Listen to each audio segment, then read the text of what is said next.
అందరికీ నమస్కారం. ఈరోజు కథ అనుకోకుండా ఒకరోజు. ఇక కథలోకి వెళితే హైదరాబాద్ నగరం. ఒక అబ్బాయి పేరు సూర్య, ఒక అమ్మాయి పేరు చైత్ర. చైత్ర హైదరాబాద్లో సాఫ్ట్వేర్గా ఉద్యోగం చేస్తూ ఉంటుంది. చైత్ర అమ్మా నాన్నలను ఊర్లోనే వదిలి తను హైదరాబాద్లో ఒక రూమ్లో ఉంటూ జాబ్ చేసుకుంటూ ఉంటుంది. సూర్య కూడా మంచి వ్యక్తిత్వం గల అబ్బాయి. సూర్య ఒక ప్లేబాయ్. చైత్ర ఉండే ఫ్లాట్ ఎదురుగా ఉన్న ఫ్లాట్లో సూర్య దిగాడు. సూర్యని చైత్ర ఫస్ట్ రోజు నుంచే గమనించడం మొదలుపెట్టింది. కానీ సూర్య గురించి చైత్రకి పెద్దగా పరిచయం లేదు. అతని ఫ్లాటుకు రోజు ఒక అమ్మాయి వచ్చేది. తర్వాత చిన్నగా సూర్య చైత్రకి కూడా పరిచయమయ్యాడు. అప్పటికే సూర్యకి చైత్ర ఫ్రెండ్స్ కూడా తెలిసిన విషయం చైత్రకి తెలిసి ఉండదు. సూర్య గురించి తన ఫ్రెండ్స్కి చెబితే అతను ఒక ప్లేబాయ్. అమ్మాయిలతో కలిసి ఆడుకుంటూ ఉంటాడు, కానీ అమ్మాయిలతో ఎప్పుడూ మిస్బిహేవ్ లాంటి పనులు చేయడు అని అంటారు. కానీ తను ఆ మాటను పెద్దగా పట్టించుకోలేదు. ఎందుకంటే సూర్య చూడటానికి చాలా బాగున్నాడు.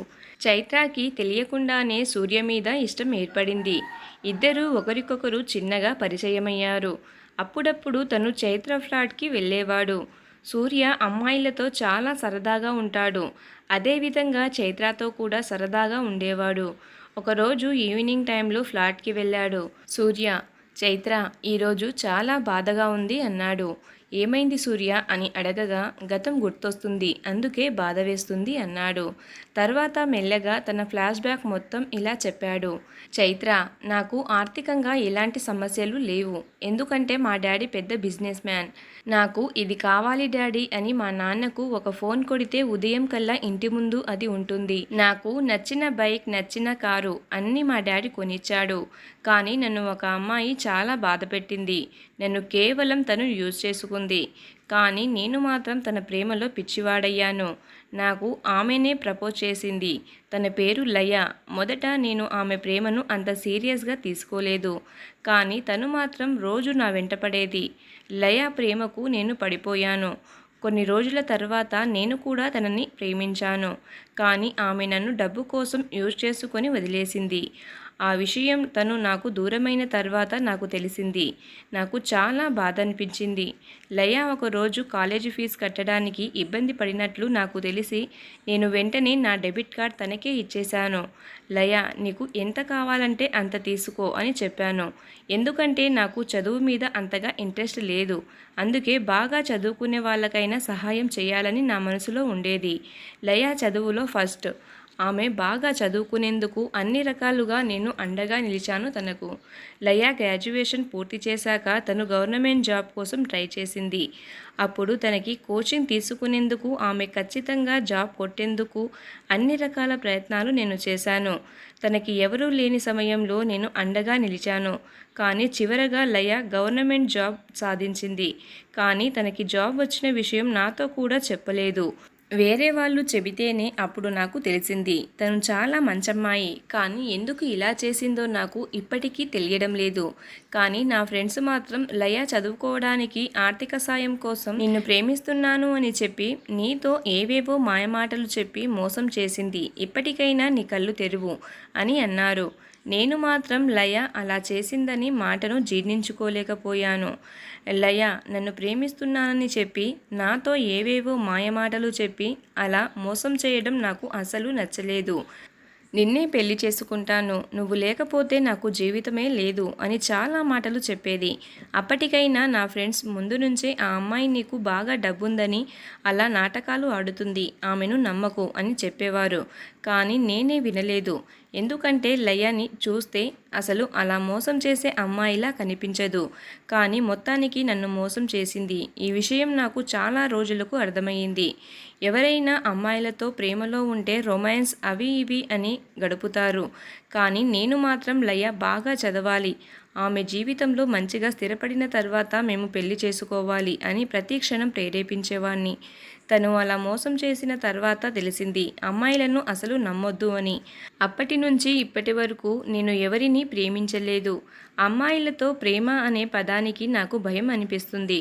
తను నన్ను అలా వదిలేసిన తర్వాత నాకు ఇలా డ్రింక్ తాగడం అలవాటయ్యింది అని తన బాధని అంతా చైత్రకి చెప్పాడు సూర్య. సూర్య కథను విన్న చైత్ర చాలా బాధపడుతుంది. అప్పటికే సూర్యకి తెలియకుండానే చైత్రకి సూర్య మీద ప్రేమ అయ్యింది. అలాగే ఎప్పటికీ ఏ అమ్మాయిని నమ్మకూడదు, ప్రేమించకూడదు అని అంత గట్టిగా అనుకున్న సూర్య కూడా చైత్రాన్ని చూసి ప్రేమలో పడ్డాడు.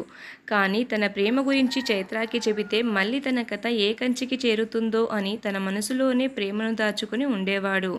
సూర్య చైత్ర కన్నా వయసులో 2 సంవత్సరాలు చిన్నవాడు. అలా మాటల్లో ఉండగానే చైత్ర సూర్యకి ఆమ్లెట్లు వేసింది.